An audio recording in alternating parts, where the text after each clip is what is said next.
My entitled sister and her family lived rent-free in my deceased grandmother's house for 3 years, refusing to pay property taxes or make repairs. So when the bank threatened foreclosure, I bought the house myself, paid off the taxes, and then evicted them all with a handshake and a smile, leaving them with nothing but the chaos they created. My world was small, quiet, and filled with the scent of my grandmother's rose garden. After she passed, her house, a modest but beloved cottage, became the center of my universe. I wasn't a person of great means. I worked as a librarian, a job I loved for its tranquility and connection to stories. But my grandmother's house represented more than just property. It was the last tangible piece of the woman who had raised me, the woman who taught me about kindness, resilience, and the quiet dignity of a life well lived. My stakes were about preserving her memory and her legacy, about keeping that small, peaceful world intact. My sister, Claire, and her husband, Mark. They were the successful ones. Mark was a lawyer, and Claire managed their finances.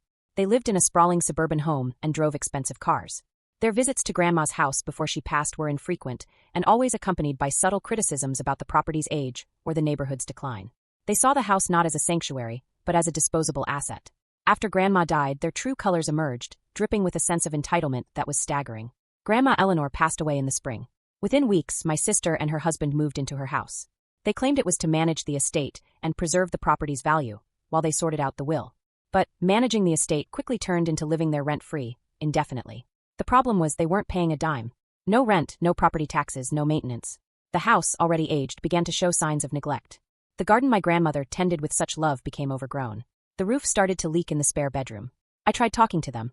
Claire, I'd say gently, the property taxes are due. Grandma left them in her will, remember? She'd wave me off. Oh, James, don't worry about that. Mark's handling it.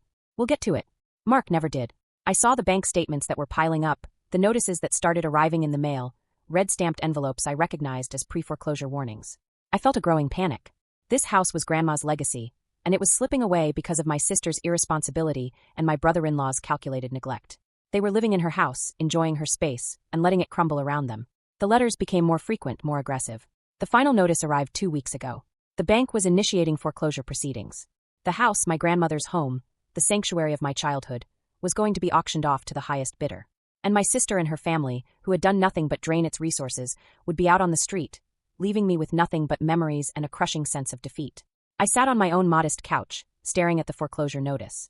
My sister and her husband had used Grandma's house as a free Airbnb, a place to stash their visiting relatives, a base for their own lives, all while letting it decay and ignoring the financial obligations. They had abandoned the house just as they had abandoned any pretense of responsibility. I felt a surge of anger, not just at their selfishness, but at the injustice. I couldn't let Grandma's home be lost. I made a call. I took out a loan. I paid the back property taxes. I secured the house. My first strike wasn't against them. It was a move to save the house from the system they had failed to manage. When Claire and Mark found out I'd paid off the back taxes and officially bought the house from the estate administrator, their reaction was a blend of shock, outrage, and entitlement. They accused me of stealing the house out from under them.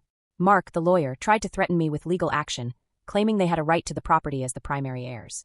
He conveniently forgot to mention that their right had been forfeit by their utter failure to meet any of the associated obligations.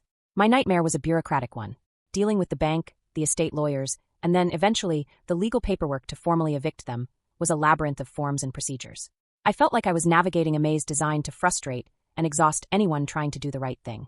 Each phone call, each signed affidavit, was a reminder of how much more competent I had to be than them. My grandmother's neighbor, Mrs. Gable, had been a quiet observer for years, watching Claire and Mark's behavior with a disapproving eye. When she saw me working on the house, repairing the roof and clearing the overgrown garden, she brought me iced tea and shared stories. "Your grandmother would be so proud, dear," she'd say. "She always said you had a good heart. Unlike some people. She knew about the tax notices, she knew about the neglect. She was my silent witness, ready to speak up if needed." My grandmother's estate lawyer, Mr. Davis, was impeccably professional and utterly disgusted by Claire and Mark's actions. He guided me through the process, explaining how their failure to pay taxes and maintain the property had essentially nullified their claim. "Legally," he explained, "you stepped in as the responsible party. Your actions have protected the estate, and by extension the property. They have no standing here anymore. I wasn't trying to profit from this. I was trying to honor Grandma. Every repair I made, every weed I pulled, was an act of love and respect for her memory. This wasn't just a legal battle. It was a moral one, and my conscience was clear." The lowest point came when Claire and Mark refused to leave. They had managed to convince themselves that by living there, they had earned some kind of squatter's rights. They ignored my calls. They ignored the lawyer's letters.